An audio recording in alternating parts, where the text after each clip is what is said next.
see just how it all goes down as we get this underway. We will begin in the top left-hand corner with the blue Zerg player representing Basilisk. It is Serral.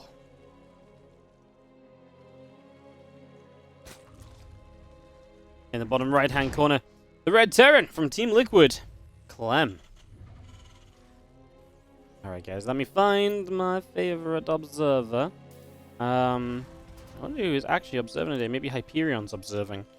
We had someone else the last couple of weeks, so we'll give the Hyperion camera a go. They are obviously having an official WTL observer, so they will use that. If someone's job is literally to observe, we will use their camera. It makes the most sense.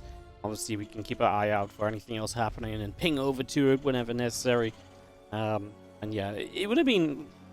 Honestly, I wouldn't mind using the clean feed if I just knew for sure it was absolutely going to be stable. I'm just a little bit shaky on, like, we already lost, for example, a Maru versus Serl.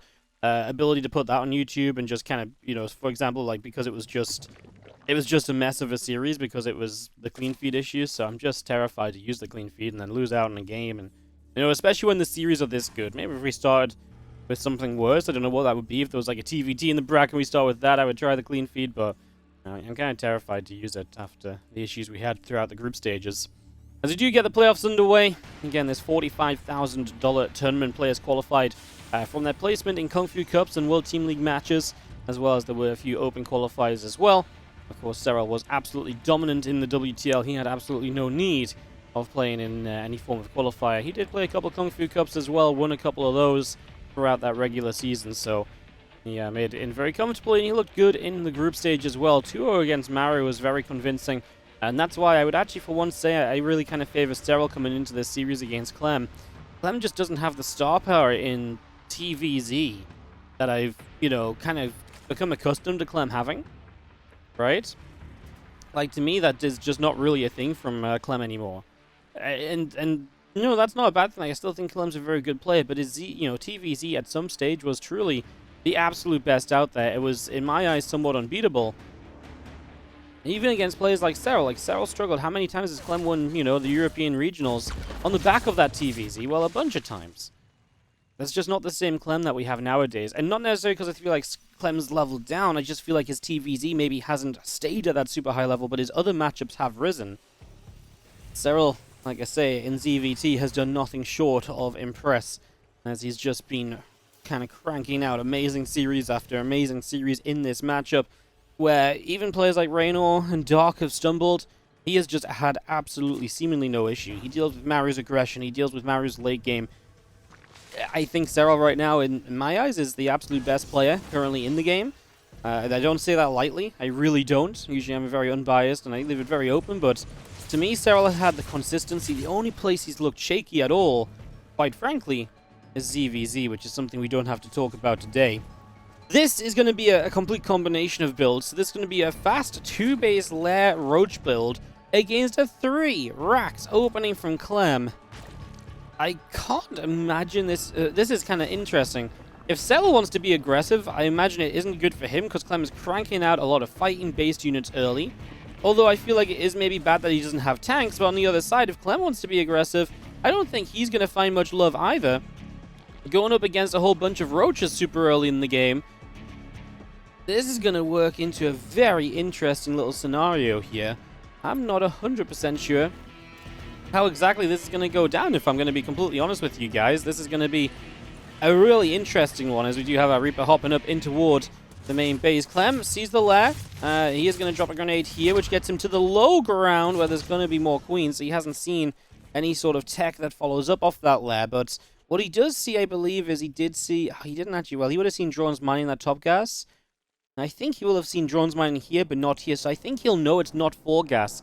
And if it's not 4 gas, that does eliminate the, yeah, that does kind of eliminate the idea of like 2-base Muta or 2-base Spire. So I think it's fairly probable that Clem is not worried about that, and instead, maybe more so thinking something like roaches, because that is something that Serral has done before. This is not something he's never seen. As, oh my god, Clem is so good. He's got these Marines moving out. Whether by chance or whatever, he's actually going to catch these creep tumors trying to be a little bit cheeky. Serral trying to be super active with his Overlord on this fast lair. And Clem just says, nuh-uh, and he's actually going to come in, punish it, gets the Overlord kill. denies the creep spread from the middle of the map. This is something you just never see, to see it getting kind of shut down. I don't know if that was so intentional from Clem first, it was just the timing. He's moving forward. He sees these roaches. He kind of believes that with 3 racks and the upgrades, he can take a trade. Stimming through, he does very well for himself at first. Gets the queen on the outro, make it an overlord as well. I don't hate it for Clem. He shuts down this roach count in a pretty big way. That should limit what Serral can do. And at the same time, he didn't lose every single marine, so he still has a pretty decent bio count as well. As he swaps that starport over to a reactor, there's a little bit of musical structures going on right now, musical add-ons, as the factory will probably try and make its way to a tech lab. Having seen roaches, you would be kind of bonkers to try and play anything other than siege tanks, and that's exactly what Clem heads in towards. The siege tank production begins immediately.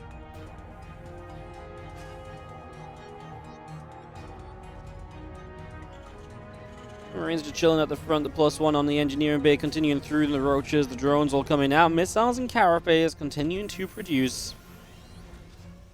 That does mean that Serral is now looking towards his upgrades, continue rounding up this army in terms of strength.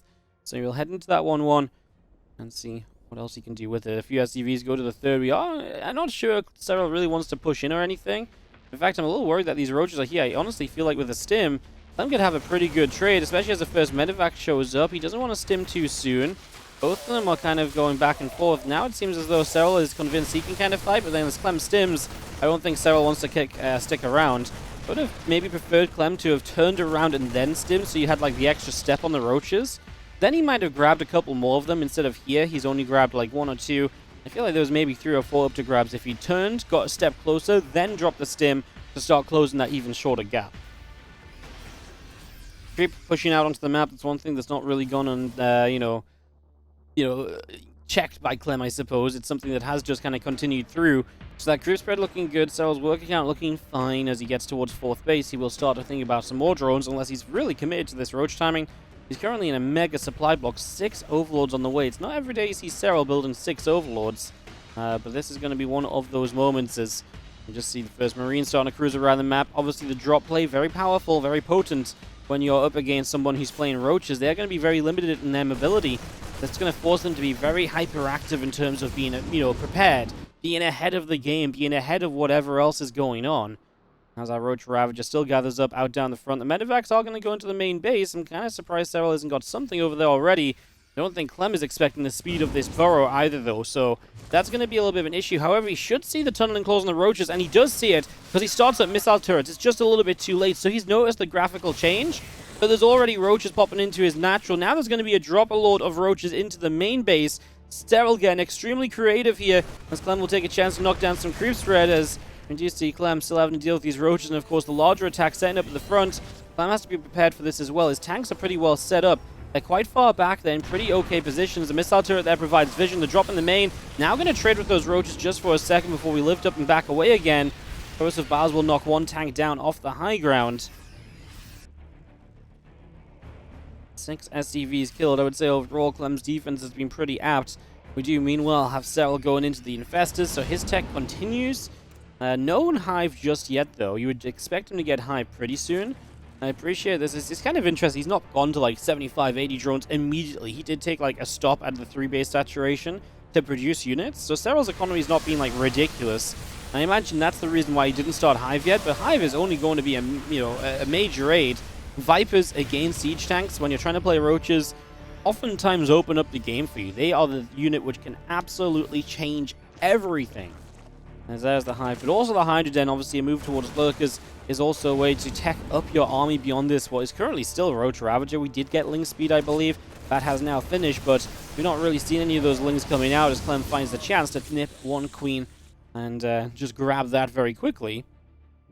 As the game goes later, I'm a little bit afraid that Clem, a little bit afraid for Serral, actually, that Clem potentially has a timing window before the Hive is up and the Vipers are out. Like, if Clem goes like nowish as he's maxing, this might be very scary for Serral, and I think it's important that Serral does stuff like this drop-a-load that's moving back in, because this is the exact kind of play that can maybe slow Clem down a little. However, this is just a massive play into the main where he might be able to find himself the Hive even, which would give him even more time to work with. The Hydra Den is back here as well. Serral is completely out in the middle of the map, and there's going to be a ton of bio units. That Queen goes down. This Hive has got to be a target, surely, as we do stim. We're going to start fighting some of the roaches that show up. This is going to be a good trade for Clem initially, so efficiency is absolutely there. Now he turns around, he finishes off the Hive, could get the Infestation Pit too. Absolutely not a bad idea, because also by killing the Hive off, you do reduce the effectiveness of Lurkers, because they're not going to have their upgrades for such a long time. Clem realizes because a few units were attacking across the map, he actually still has more opportunity. Main base gone now, the natural is gone, and Clem's mega drop into the main is going to be a huge success. He's still trading with units, he's even going to run back up this high ground. The burrow forces a scan. Clem might get the Infestation Pit. I think that would be a really smart choice,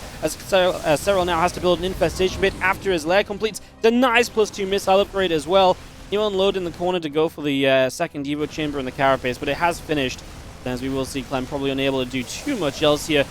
Just lifts up one more time, but he has gained massive amount of control of this game. He's completely put Serral's tech on a step behind where it should have been. Maybe not more than a step, maybe even a lap behind where it should have been. Now not having access to Hive, like I say, it depowers the Lurkers. It depowers the chance of, we never got Vipers up, right?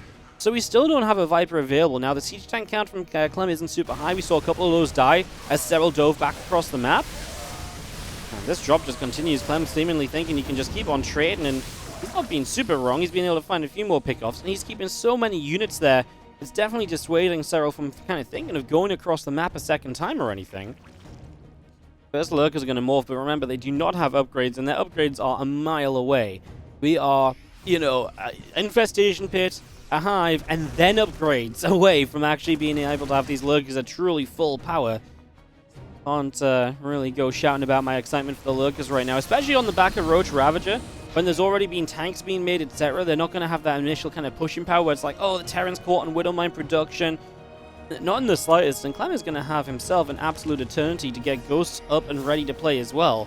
So as that Ghost Academy starts out, yeah, Clem has all the time in the world to get to those because, again, he's done so much off that drop. And right now, he actually stims in. There is a counterattack from Serral.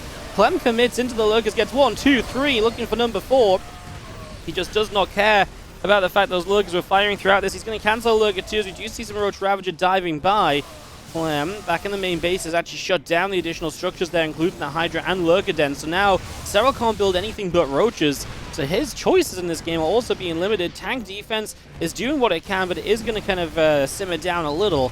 There's not going to be everything you need to hold on there as Clem, who is still trying to push at the same time. His STV's on the third in trouble, but maybe not for too long. Honestly, his Biounits should be able to get down and deal with that.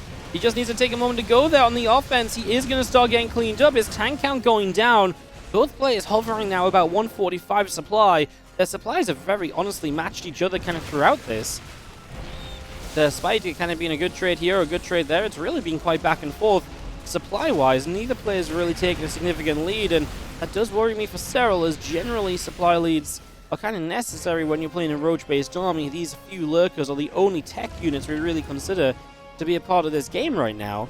Hive is on the way up, but again, now it's more than just the Hive. Now you've got to rebuild a Hydra Den and a Lurker Den and all of those things as well. Losing that tech has really thrown Serral into a much more difficult position than what he ever would have liked to have been playing with here. As the Marines stim in, the drones are going to pull, the Overlords will begin to take some shots. 1, 2, 3. I mean, Serral's not immediately close to being supply blocked, but he ain't going to be far off it now if a few Overlords have gone down and Clem can just jump in this main base. But of course, there's not the control there once used to be, because, the main base died, so we just don't have as much over there. A couple of corrosive vials do pretty well, as you do see. Another attempt to push in over here. The tanks are spread out, but is there anything to support the siege tanks properly? Well, the bio was kind of up the ramp a little bit. That's going to be the issue. It is still going to be costly for Serral, taking a lot of fire as he moves into position. The Lurker that was here has gone down, and there is a ton of medevacs providing healing and aid to this army. We dodge away from Biles one more time. It feels like Clem is really getting a proper cleanup this time around.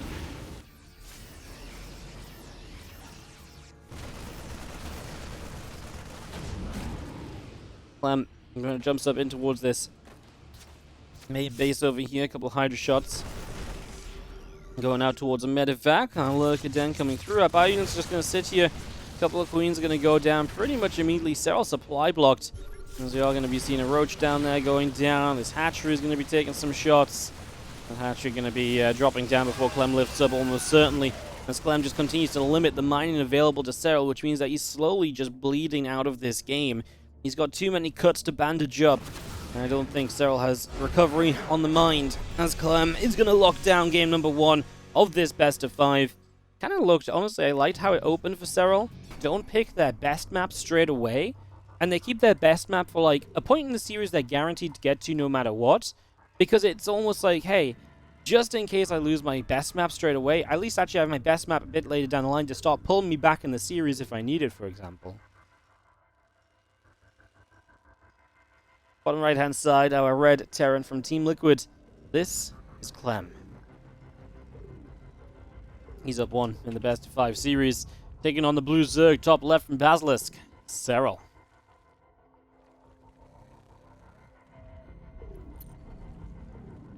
That was a great first game, and look forward to what our game number 2 here will bring us. You don't remember Clem being so dominant against Serral? I wouldn't ever say Clem was dominant against Serral, but he did beat him a few times along the way. And it was definitely pretty notable. I wouldn't say Clem ever beat Serral dominantly, though. Like, maybe there was one time it was a 3-0 or something, but let's have a look. Yeah. They usually really do just trade series, these two, once they started trading. Clem won like 3-0, 2-0, 4-1. Yeah, that 4-1 in the WCT in the European Regionals in 2021. That was maybe the most dominant he's looked, but that was also like absolute peak TVZ Clem, right? Yeah, I'd say that was probably the most dominant he looked ever. A lot of Clem's other series against Serral really do have to go the distance. In fact, since then, Clem's victories against Serral are 4-3, a 3-1, a 3-2, another 3-2, and then it brings you all the way back to that 2021 4-1 victory. So usually it really is a grind, if absolutely nothing else for Clem. These two really do just go the distance against each other. Haven't played each other officially since May, by the way. Again, we weren't kidding when we said we don't get these matches every day. Only played 3 times this year. Obviously, the Pigsty Festival, Clem won 4-3. Clem lost 0-3 in the Big Brain, Basilisk Big Brain bouts. And then they played in the European Regionals this year. Serral won 3-2 in the semi-finals. Pretty, yeah, like I say, a pretty rare occurrence for these two to meet. Well, they meet a few times a year, especially because they play in the same region and everything, but it definitely isn't an everyday occurrence. Because that is just a super fast road throwing from Serral. So now Serral, one of the things, you know, I always thought that was very fun about Serral, and some people don't really appreciate this, but I always felt Serral was never afraid to throw in a cheese. As he is going to cancel the road throw on here after it. Was this just completely scouted? Sorry. It wasn't even scouted, but maybe Clem just saw the gas count, and so Serral decided it's not a good plan. Yeah, I was just, my point that I was going to make, though, is that Serral was always never afraid of kind of going into a series with a plan, and that plan, he kind of plays per map, and he doesn't necessarily get afraid of things, right? Like, I'll never forget his finals against Haas in Valencia. He opens up with, like, a proxy hatch thing that didn't really work out. Like, he took, in no world did he ever need to do something weird like a proxy hatch against Haas, but he was very happy to mix up the games, mix up the series, and make it more difficult for his opponent throughout the course of a series. Because you could never just be mega greedy and just pray that Serral won't attack you, because Serral would attack you. In fact, Serral, I think, is one of the best kind of aggressive players. It's crazy because, like, we know he's so good later in the game, but he really did embrace that idea of, hey, I will come and kill you, kind of in a rogue kind of way, but maybe a little bit less extreme. Where he was never afraid to bring in the other kind of builds and all of this and that. Gonna in the end go Lair and Roadtron with the 2 bases again, by the way. So this is a repeat of the first game with that cancelled Roadtron earlier. Just feel like Serral's having a bit of a weird opening, having a bit of a tough time figuring out exactly where and what we're doing and how we're going. Let's just see how our Reaper's pulling back. Oh my goodness, that Queen nearly goes down. I think Clem's is going to commit for it because he knows fine well that Queen should die. This Reaper is probably going to die now as well, and he kind of knows it, so he's just going to commit it through. And I think clearly he thought it was worth giving up a second Reaper for the sake of getting a Queen. So that's okay. There is one low HP drone here. Serral's going to micro it away as that third Reaper looks for something. He will try and get a drone there. Very close, but not quite close enough. And that is, again, Roaches on the way out as Clem just moves his way into Stim. This was the 2 racks Reaper-based opening into now the factory and the starport. Going to have our first medevacs coming up quickly here. Obviously, you know, while this is the similar build from Serral as in game number 1, it's different from Clem. It's not 3 racks, it's 2 racks off the Reapers. The factory and starport are much sooner, so you're going to have medevacs way earlier, but you're also going to have less Marines. So you're going to have a little bit less of an overwhelming bioforce to initially use against the first rounds of Roaches. And that is a big part of what we kind of have to look at here. It's a big part of what we have to keep our eyes on. As the Reaper drops a grenade down, Roach gets bopped around just a little bit for a few moments as well.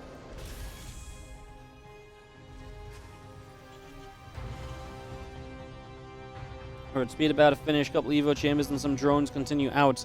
Overlord is about to finish up as well. Queen still on the way in. Marines and Medivacs will continue their way through to the middle and further onto the map just in general. So Clem on a bit of a journey to the north as he drops a grenade down. Going to bop a few drones around here and there as well.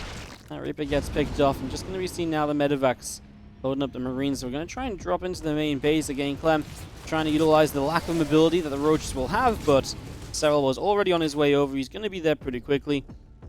They're not as immobile as early game Roaches may initially kind of be, right? Because they have such a fast lair, they've got such a fast Roach speed. So Serral actually has these Roaches moving around a little bit quicker than they might do at this point because you don't usually rush the lair when you have Roaches like this. But, yeah, I mean, that's maybe a little bit of an aid, but of course it has come at a cost. You sat on 2 bases for a lot longer than usual. Your 3rd hatch didn't come down for a long time. There are a few pokes and prods going on the right side, just some Roaches that get turned away by the high ground siege tank, so that doesn't go anywhere, as we do lose a Queen and 2 creep tumors out at the front. A little bit of that creep spread being cleaned out as the Medivacs try to swing back around on the right-hand side. They will unload, and they will have a couple of creep tumors that can perhaps make their way through. Definitely a possibility there as the Drop Lord sets up again. Burrow, Overlord speed, +1 missiles. All of that coming out. Still some more Roaches showing up, and those Marines have no choice but to jump up and back away again.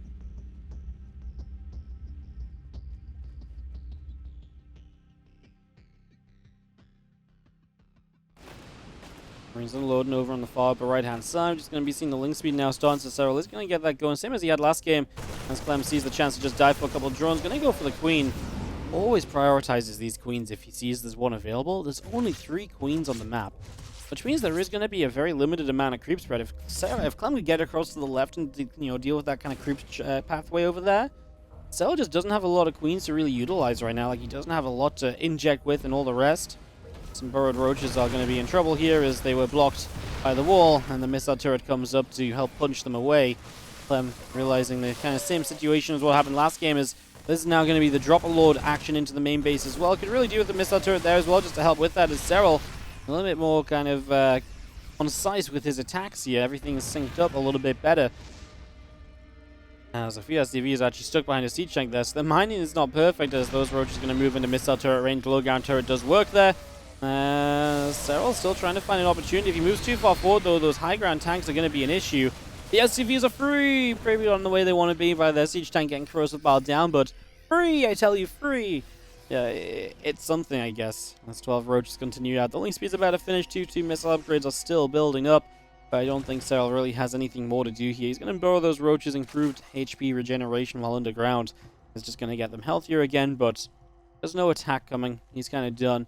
And yeah, Indy is kind of pointing out the same thing as what I pointed out last game, which is that he doesn't rush Hive. It's such a different kind of, it's so different from expectations, because I feel like the expectation is absolutely here. You have the lair, you have the infestation pit, you get the Hive ASAP, you get the Vipers ASAP. He starts it now with the Hydra Den, again, very similar to what Serral did in that last map. But it's just so interesting that he doesn't feel like it's a rush to get there. Instead, he prioritizes a couple of infestors, he sits and waits, and he just gets the Hive when he feels like he's ready for it.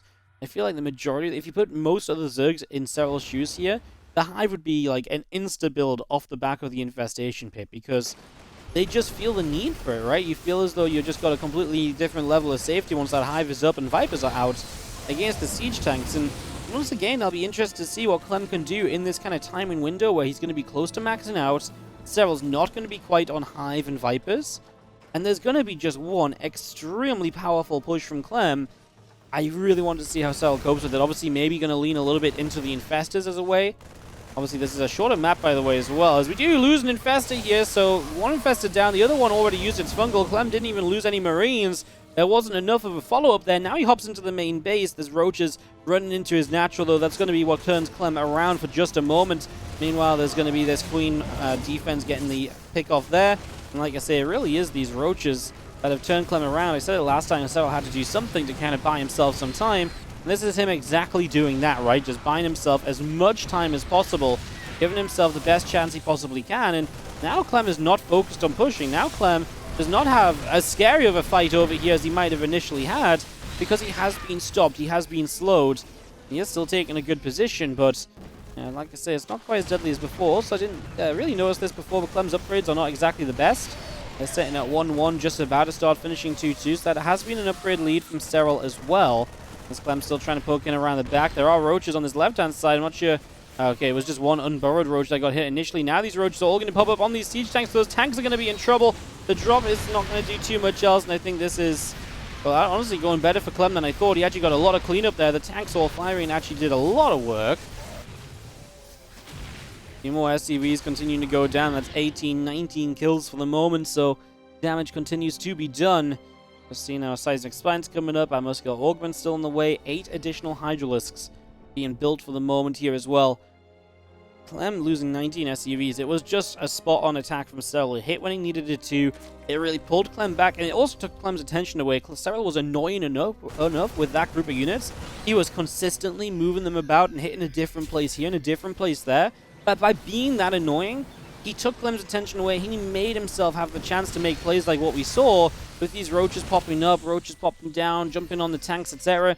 They really stopped Clem from focusing on this attack. We'll drop one more scan. We'll kill off a couple more of these roaches that were just lingering in the ground. That burrow play again from Serral has been one of the things that makes this roach stall almost viable. Without it, I don't think he'd be having a good time at all. But with it, well, with it, it's like I say, it just makes it that little bit more viable. It makes it feel a little bit more realistic to get done. Our units all gathering up in the center still as our lurkers continue through. Just going to be seeing our Adaptive Talons on the way up. Marines come through, knocking down an Overlord as we go. We do have that one Widow Mine in the front as well. Going to go off for a couple of lings. Oh, this Roach Ravager, of course, keeps on moving about. We're going to get to lurkers, of course. Clem, you know, this is where we're really going to see the divergence from last game. Clem hasn't gotten into the main and killed the Hive and the Lurker Den and all of the tech, right? So this is going to be a very different game where now Serl actually can play what he was going to play. And he has survived to it. He's done what he needed to get to this point as well. Drop Lords down the right-hand side. They're going to be one of the initial moves. As there is a Viking here, though, spotting for something exactly like this. The Lurker drop is going to be figured out ahead of time. So Clem, somewhat wary of it, is going to start moving into position. He wants to try and get Marines here to stop the Lurkers from ever dropping initially. He doesn't really have enough. So the Lurkers will begin to burrow. The tank is in a very safe place, mind you. As Clem will drop a scan, but his own SimCity is going to be painful here.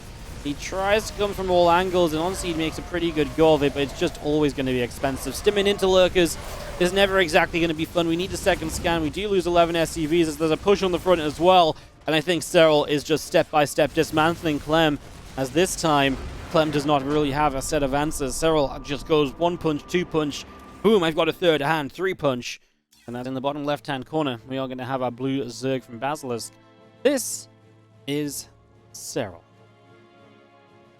It's 1-1 tied up in the best of 5. Game 3, our Red Terran in the upper right-hand corner of the map will be Team Liquid's Clem. And again, Royal Blood has been a map as well, where sometimes it kind of comes out as like 5th in this series, so Serral's just really going a little bit different.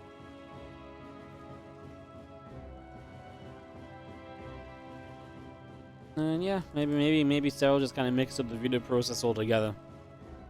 Might nip on the clean feed and have a look, actually. Because I'm genuinely interested as to how the vetoes came about. I'm going to do that. I should be able to do that, right?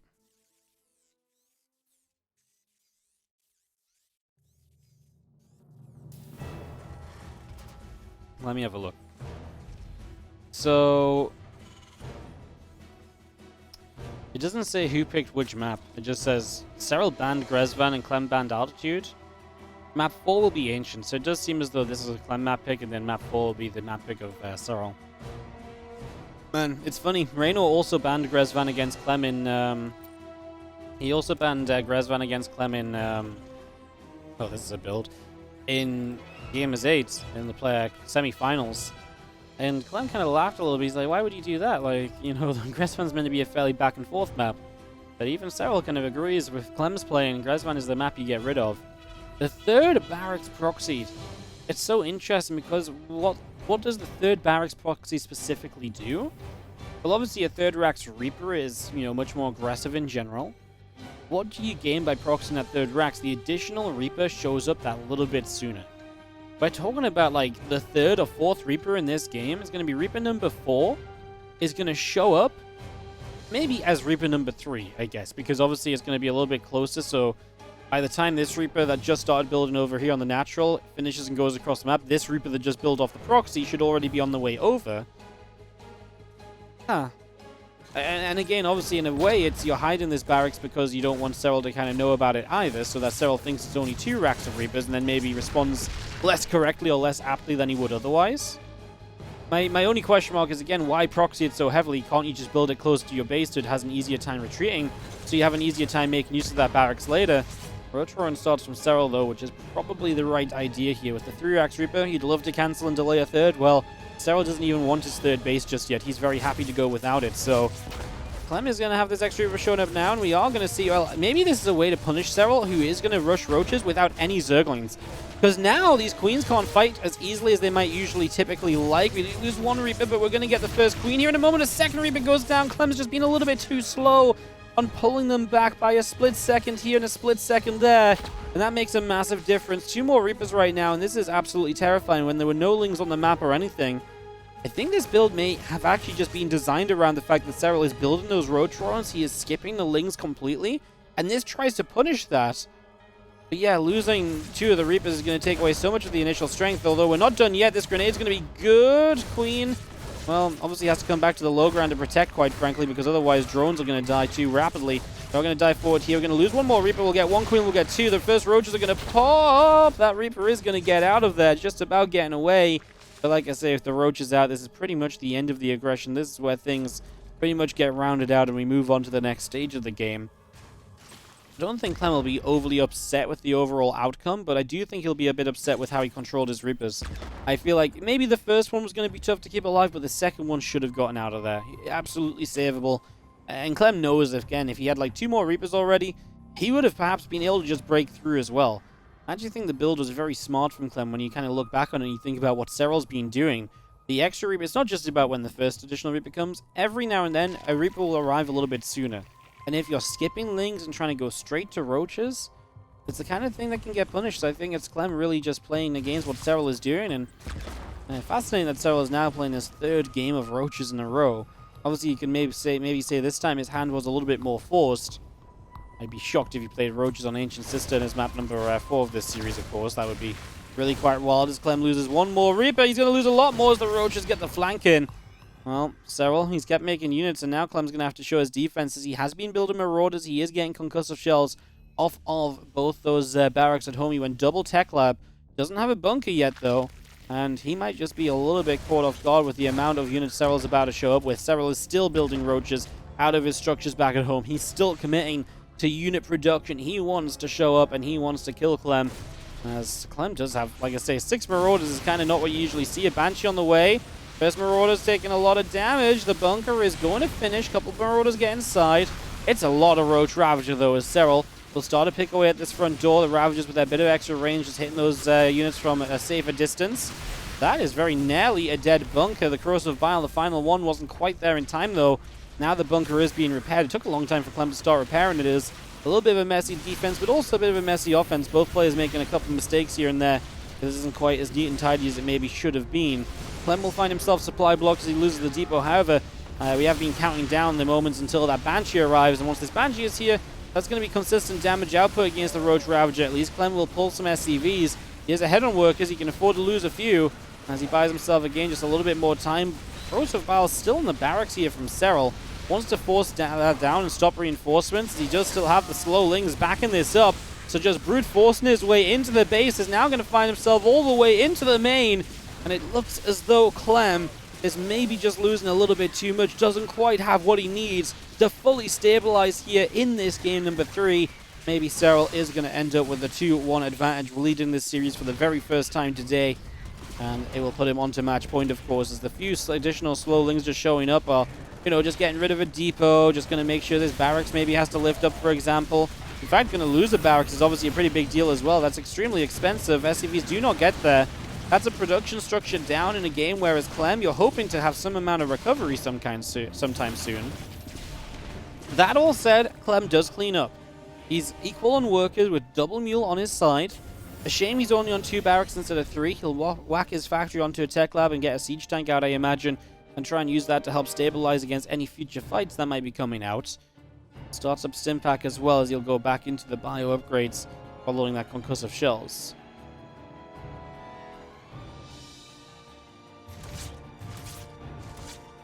Queen's going to go across, Banshee taking some damage.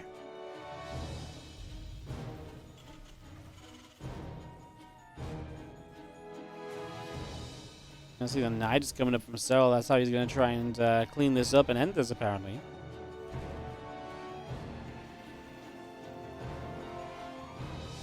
He's coming through then. Roach Ravagers coming about. Our Banshee continues down to the bottom left, and just going to be seeing a few Ravagers coming into the center.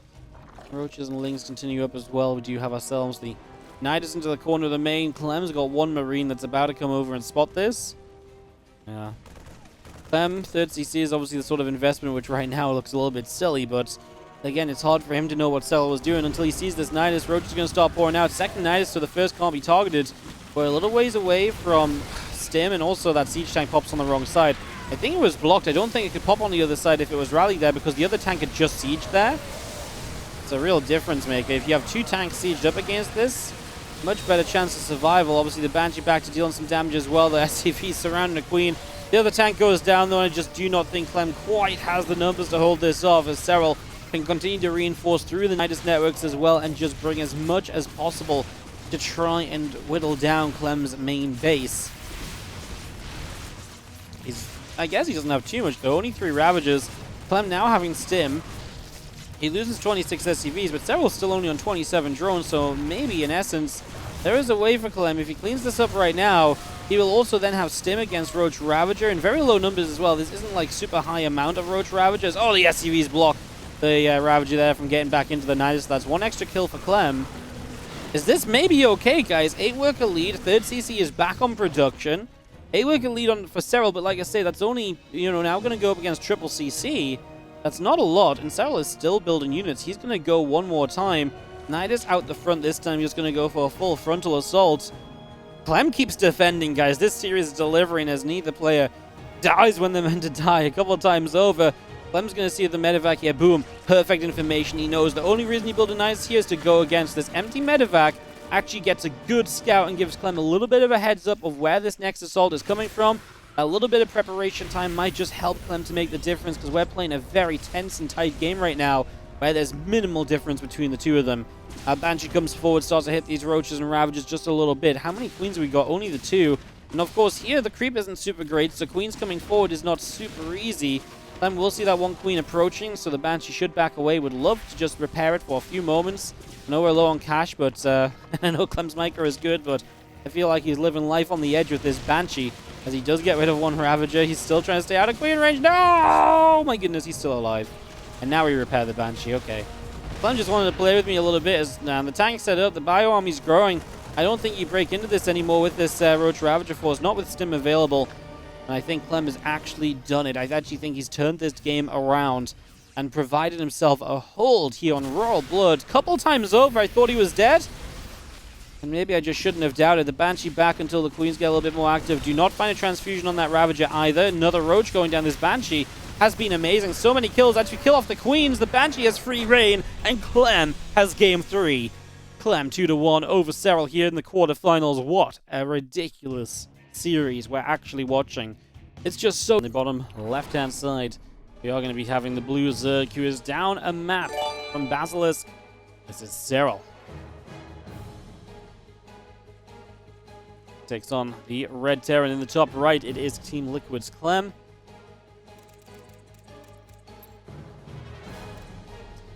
Thanks so much, Houdini, for the 3-month resub on the Prime. Clem pulling off a Showtime defense. That was definitely a defense and a half. I mean, that was impressive, if you ask me. Very good stuff, just close, tense. The Banshee micro had to be pristine when those units were approaching. Just, again, taking what he could get.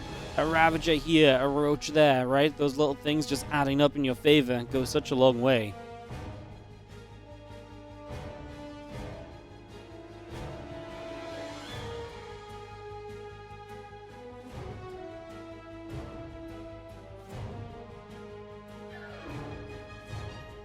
Well, like I say, I mean, I'm kind of boasting on about this series, but I genuinely think this is such a fascinating series of StarCraft 2. Have I seen any build so far which has truly been meta? Maybe Clem's Game 2 build, 2 Reapers into the 2-1-1. That's probably the most meta we've gotten so far. Loved what he did on Royal Blood, because I really felt like that was such a build to try and punish Serral. And then Serral clearly trying to have an answer to that on the follow-up, but then, especially when he did well enough to kill off a couple of the Reapers and to slow Clem's momentum down. That's just been a fascinating one. It's been really fun. Back and forth, these two definitely having a lot of mind games in their builds as well. And that gets me excited for this game number 4, because a map like Ancient is a game typically Zerg favored. So then what does Clem come out with? For the moment, maybe the most standard build of all so far today. A Barracks, a Reaper, just being brought through for the moment. The Orbital Command finishing up. And obviously just a CC on the low ground. So very baseline expansion kind of style, just to begin things with for the moment.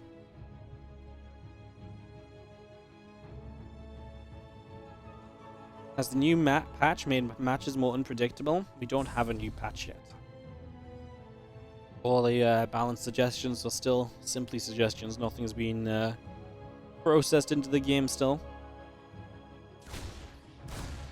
As our Reaper is going to hit the drone, blocks the extractor, and that's a kill. As Serral tries to take a fast third hatchery for the first time all series, he loses a drone in doing so. Takes the other base instead. Generally, Zerg do want to expand linearly. This kind of forward expansion definitely has its flaws. Tank here.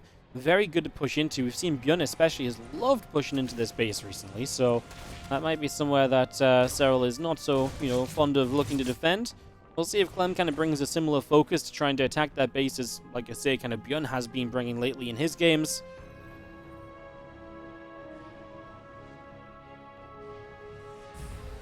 You see, our second barracks starting up is going to be a second racks with the third CC, not a starport. That does dictate a little bit of what you might see here, as the first Hellions do begin to come out.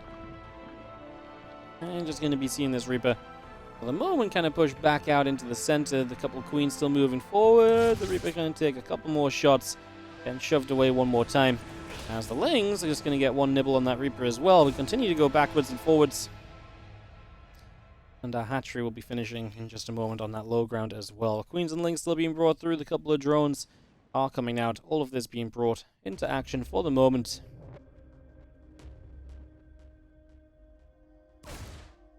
A couple Hellions showing up. Hatchery will start to take some damage. Our Queens approaching from the left-hand side. They are going to come through in the damage already onto a couple of units, which do nab a drone kill as well. Just little things going Clem's way early. Not enough to sort of be like, oh my god, it's Clem, he's going to win this game, he's got the upset on Ancient, but definitely just little tiny things doing Clem's favor. And, Serral is, actually both of these guys are quite emotional players, I feel like. I feel like when Serral when someone does get under Serral's skin, they really dig themselves like deep under his skin, And I feel like Clem can kind of get in his own head a lot of the time as well, so just feeling like, this kind of opening to me is kind of that sort of opening where I'm like, oh yeah, this is kind of where you can perhaps see really, well and truly, if Clem just gets another drone or so, Serral's gonna be like, oh, come on. Every time, man. Every time. Not cool. Just gonna be seeing how Hellions do go back and forth a little as well, so they're just gonna keep on moving about for a little while longer as our stim comes up and our Bane Nest out there coming through as well.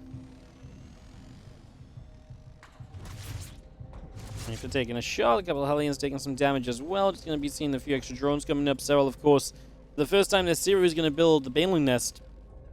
I don't think he's had a Baneling Nest in any of the other games, even when he's tried to transition. It was, I think I said in the previous game, where I was like, I'd be very surprised if Serral tried to play a, Roach style on Ancient System. This is absolutely prime time to play Banelings. Prime time to just play anything but what we've been seeing so far, so as you see, a few Marines is going to come around. We do have the Marines actually going to stem forward, aiming for an Overlord immediately. Going to try and grab that, but not going to find too much success. A little bit of transfusion will come down. Going to keep that OV alive for a little while longer. And Queens come through, our Marines get chased away.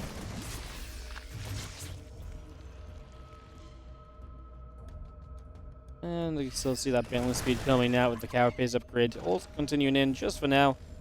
Bringing that through. Siege tank sitting on the natural, and they'll just be chilling out here as well for a little bit. 7 drones coming up, Carapace upgrade coming in. All of this being brought through as obviously we continue into just a full-on melee upgrade style. Clem with his own just kind of Marines tanks, his own upgrades as well. Obviously just currently cruising around and trying his best to just shut down a couple of these creep tumors.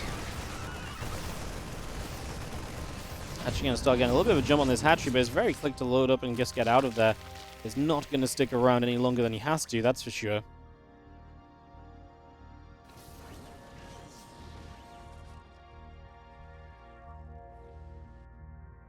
Now 1-1 upgrades nearly done from Clem. We had a very slight advantage timing on the 1-1 of Clem over Serral, but we'll see if he can kind of attack in that window. He is moving across to get aggressive here. See how well this attack goes as he gets set left side of Ancient Cistern. Thank you, ZvT. How you doing? 13-month resub on the Prime. Love you too, buddy. Thank you so much for supporting the channel today. As our Queens get set, the Marines are going to unload. They're going to stim. First Queen's already going to be taking some damage. Transfusions buying some time. Tanks in good position. That scan very far forward. I think more so a scan that wants to see what's going on more so than clean creep. Now Clem scans backward to work on some of those active creep tumors, although he won't get all of them. So a lot of active creep tumors going to survive here as Clem did bring his tanks further up. If he starts shooting down Banelings, Serral might be in trouble. This is that timing window of 1-1 to 0-0. Serral set up to come from the other side as well, though, by the way. That's where Clem will lift up. That's where Clem backs away. The Banelings will take a couple of shots as they exit, but that's finally the pushback from Serral. It took a few moments, however, and those few moments are costly. He does save the hatchery. That got very low. He does have a replacement on the bottom side as he starts to make his way into Hive.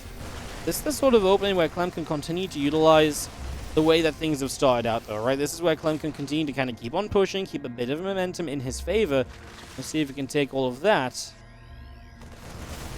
and continue to build on this position from Serral. As he finds himself a little bit in, a little bit of a ditch, quite frankly. Serral got to figure a way out of this one. It might involve a little bit of scrambling rather than just kind of purely clean, kind of straight up standard play. But one of Serral's greatest aspects is that he is actually very good at all aspects of the game, even when it comes down to a bit of a scramble. We see Marines on the top left side have to go running. I was wondering if that Widowmine might have got retargeted over here. What did it kill in the end? 18. Yeah, it actually did retarget, and it did go. So that was Clem microing on that bottom right, getting the Widowmine to retarget a couple units, so it didn't just trail off into whatever. Good little move from Clem, again staying active even with the little things, finding extra value. And that's why he's got a supply lead for the moment. The only problem is it's Ancient Cistern. It's a difficult map to end the game on. It's a difficult map to take your edge as a Terran and to really close the game out because it's large. It takes a long time to rally across. The Zerg has a lot of access to bases. These are all things that very much so keep a Terran player in kind of a spot of trouble, because that's a Spore Crawler build to save a single drone even. That's the kind of intensity we're playing at. But yeah, it's just tough for a Terran to end the game, even if it feels like they've got a lot of the momentum here on Ancient. One of mine's getting burrowed up. They will fire. This one's going to fire decently. Okay, good last minute split from Serral. Next Widow Mine doesn't do much either, as we do still see Clem making a bid on that left-hand side to try and grab that base. There's one Widow Mine left. Here's Clem. Wow, come on. Serral splits are disgustingly good. What was that? That Ling was like in the middle of nowhere, and it just, in the middle of the pack, and it just split off into the one gap that didn't have a stack of units. That's actually kind of ridiculous. That was actually a very high-level split away from Serral. You don't usually see them split like that. Like the first Ling running in being targeted, that was just a random Ling in the center, it felt like. Maybe I missaw it a little bit, and I'm hyping up a bit more than I should, but that felt sickening as, oh, yeah, Clem playing quickly as well with these Widow Mines, trying to absolutely do his best to deliver some shots. The drones keep on pulling away. Serral is very much so kind of dancing just as much with Clem as Clem is dancing with him. These two are in step with each other at the moment, as Serral is about to finish 2-2 upgrades. Also Adrenal Glands, the Lings are about to take a little bit of a level up as Clem still just on this kind of Bioforce, hasn't really needed to see anything else just yet. It's not been the kind of game where you've needed a whole bunch more, as Widow Mines are now going to start desperately burrowing as the Banelings are going to find them. Yeah, Clem, this was so smart as well. He realized that these Banelings were going to go for the Widow Mines because they were all Clem, because he kind of panic burrowed them. So he unburrowed them and lifted them into the medevac because he just knew they weren't going to do anything otherwise. Friendly fire mine there, splashes the Medivacs. Parasitic Bomb could have been deadly, but Clem pulled away from it. Morphin Banelings are going to finish. Another Widow Mine shot is already lining up. Clem's just going to unburrow it in the end. Again, lifting up the Widow Mine as well, so it doesn't just get targeted down. Just reposition it, and again, the amount of micro being done in each and every one of these fights is kind of astounding. 500 to 400. Look at the average APMs, 440 to 470. Like, these two are playing fast. They're making each other play quickly as well, right? When one player is playing this quickly, the other guy has to play at that level too. And if you ask me, they're both completely dialed into this game because, again, the little splits, the little pickups, it's all of the little additionals that aren't even sometimes necessary. Viper gets sniped there. This time a couple of Widow Mines go off as well. Good play from Clem. He gets the mine shots. He gets the Viper kill. He lifts up against the massive Banes that finally approach. And he'll back away. He has the planetary, but he's also got the push on the left-hand side. That Widow Mine will burrow. First Widow Mine gets denied. Widow Mine in the end shoots onto a Queen. Maybe not the most intensive shot of all time, as these units on the left, do they have any sort of further support? Serral's losing track of this a little bit. Widow Mines are continuing to get some shots off.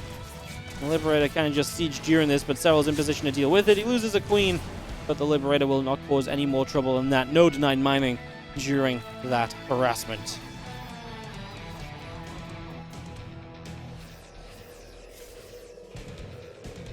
Bio just going to come about and just going to go for this little bit of a push onto this hatchery in the center again.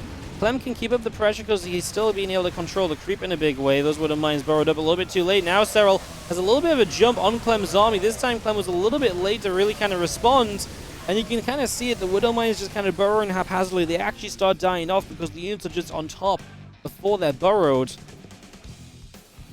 Everything else pulling down to the south. We are going to see more links coming up. The Lurker Den is going to go up as well. Get that Lurker Den started.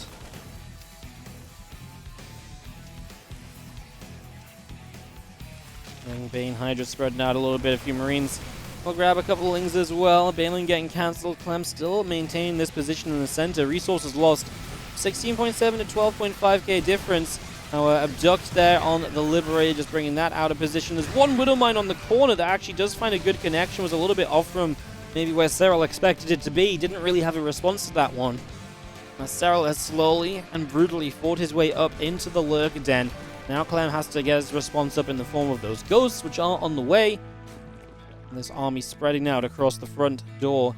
Serral spreading all across this map, ready to kind of go deal with the top left, pushing on the bottom right, maybe even. A few Marauders are going to try and test their lookout, leading the charge in.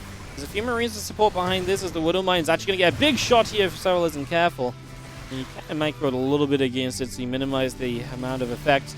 Clem not moving. He does have an army top left, but he's not moving it right now, so just kind of keeping it there, actually defensively on that base that's setting up, I believe. There's a lot of Banes with not as many Lings in front of them as they maybe need. It means the Banes start to take some of the initial damage instead of the Lings. Two more Ghosts coming up. Just going to be seeing a +3 vehicle plating coming in. Vipers will continue to consume up on this hatchery, get their energy back for some more Parasitic Bombs. Not sure how many Abducts they necessarily need, but Parasitic Bombs on the Medivacs try and shut down this number, especially when a lot of the Medivacs are starting to get lower. Those bombs are going to start finding kills, and that's going to be a lot of value there as well. Those Lings, a little bit uncontrolled for once, are actually going to do, well, not much of anything. There is the bomb I'm talking about. I'll find one Medivac as Clem. Like I said, I don't think he's going to find Serral unprepared over here. Serral had units. Well, Banelings go down to the Widow Mines. So they were just kind of very far back. The Ghosts will lift up. They'll back away. Clem try and drop on the bottom right as well. Let's be careful. His Ghosts still need to get back out of that Medivac, which was super low. I was worried something was going to happen. Clem now in the bottom right. The same drop, just finding a couple of drones. Just moving Serral around. As these two continue to play at a level which most other players would just not keep up with. Like, they are playing very good games of StarCraft right now. There's still mines available there. Serral sent the perfect amount of units forward. He doesn't take a bigger shot. Even at the very end, this wasn't so bad for him, as he is going to make a dive, and he will successfully find a planetary. So Clem loses a base. I'm not sure how much Clem cares about this bottom right, because he does have the central upper left base set up. So I don't think Clem needs to worry about the right side base so much just straight away. Eventually he will want this. He doesn't want to let Serral take control of it. But I don't think it was worth kind of, taking a massive fight over. I think he's kind of okay to say, no, I'm okay, just back it up. Let's go into another one here, is just have a little bit of a fight top left. Going to be Serral backing away from this one. Snipes on Overseer's expensive units to replace. Serral's gas count is not the highest, so replacing Overseers, for example, is not the easiest to do. Thank you, Rage of Angels, for the Prime sub. Welcome back, as we've got ourselves Serl actually making a bit more of a dive here. Widowmine somehow doesn't go off for a long time. Vipers will both go down, as Clem has the split back, has the planetary to support, and I don't think this was a fight for Serral, as he actually gets chased here as well. Hydra's fumbling around the corner, means that Clem can catch up on them, and he closes that gap immediately. Another Overlord here you can maybe nab as well. Not sure how important Overlords are right now. Well, actually very. Serral's going to get supply blocked as this one dies. His hatchery has been low the entire game. Serral's never lost it. As this attention from Clem on the left maybe leaves the right side A open to attack, and also some of the creep will start pushing forward in the center/right side. Serral's not really been able to get up before now. Clem bringing off a pretty good defense over there. A couple of ghosts, though, have been left here and left there. Just a little bit of action has not been dealt with. This lurker also causing issues, causing some trouble. Continue on to that missile turret for the moment. As the few SCVs going down and Marines show up, they're going to grab that lurker straight away. That bio unit's all coming out, and that's going to be an Overseer shot down by a Widowmine as well, so that also gets picked off pretty much immediately. A couple of spores go down into the bottom right-hand corner. And the Liberators will siege up one more time as they continue to pass down the left-hand side. Ling's taking some damage. Ghost going to line up a couple of snipes. The Queen will already go down. And the Lings continue through. The bio will stim up. Widowmine could do a lot here in the middle of a fight getting burrowed. Means it isn't just going to go off on the first couple of Lings or anything, as Serral makes this dive up to the top. There's a planetary not on the base that's actually there mining, but actually just in a forward position. Clem finally gets this base. He's been, again, working that down for the entirety of this game. Finally gets the kill on it. Serral's supply dips, and he does have a bit of money to spend, but not spending it immediately. Are you a little bit worried for Serral? He is lava starved as well. He doesn't have a bank of lava waiting to go, so he has to kind of rely on those injects to provide the production necessary. And Clem's bank is looking extremely healthy. Clem continuing to control here on Ancient Sister. It started off a little bit in Clem's favor this game, but not so much. I mean, it really was the continuation that was so good for him. That's a massive catch with the fungal growth. Unfortunately, there's no follow-up, and so we do evacuate in the end. The Banelings did not manage to make the jump onto these units in time, as Liberators are going to back away. This hatchery, like I said, it's okay for Clem to kind of let this base go down. He doesn't want to let the Zerg mine from that position, though. That's a little bit of value and, just economy available to Serral that Clem never really wants to allow to happen. Now, he is denying the top left side himself for the moment. I think that's fine, but I think it's more important that he just doesn't let this bottom right base come up as well, because this feels like a base that shouldn't go up, right? Like, it's so close to one of his own bases. It's on the high ground. It shouldn't be too difficult to attack into. Let's see, as we do see these Lings making a bit of a dive forward. Serral deciding against it once he gets to that choke point. Man, Clem's bank is still just absolutely ginormous. He's talking about 4K, 2K, ready to rebuild at any moment. Serral is just not keeping up with this as well as he might like to. His hatchery is very low. Do not expect this to last much longer. One of those libs could reposition onto the mineral line, maybe. I think Clem's just going to go dive for the position as we leave one ghost in front. Tanks a couple of Baneling shots individually is actually kind of fine. As you do see these units backing away once again. Again, as soon as you get back to that planetary, there's just no real chance that Clem's going to kind of lose momentum there. As we push in again, a couple of Marauders and Marines inhabit drone. Man, we are so close to just finishing off the hatchery. I wonder if Clem almost likes this hatchery being here, because Serral feels as though I'm going to defend it, but Clem likes the fight that he's taking. So he's just like, yeah, I'll take the drone first. If it stays alive a bit longer, I'm kind of okay. The planetary finishes top left just in time as well to protect itself from the Lings, so that will be fine. And Serral is going to leave the game because he's continuing to lose out on the bottom right, and Clem is going to win not just the game, but the series. What an absolute masterclass of TVZ from Clem. Holy shit. I apologize for swearing, but like, what a masterclass of TVZ. This was absolutely TVZ at some of its highest level from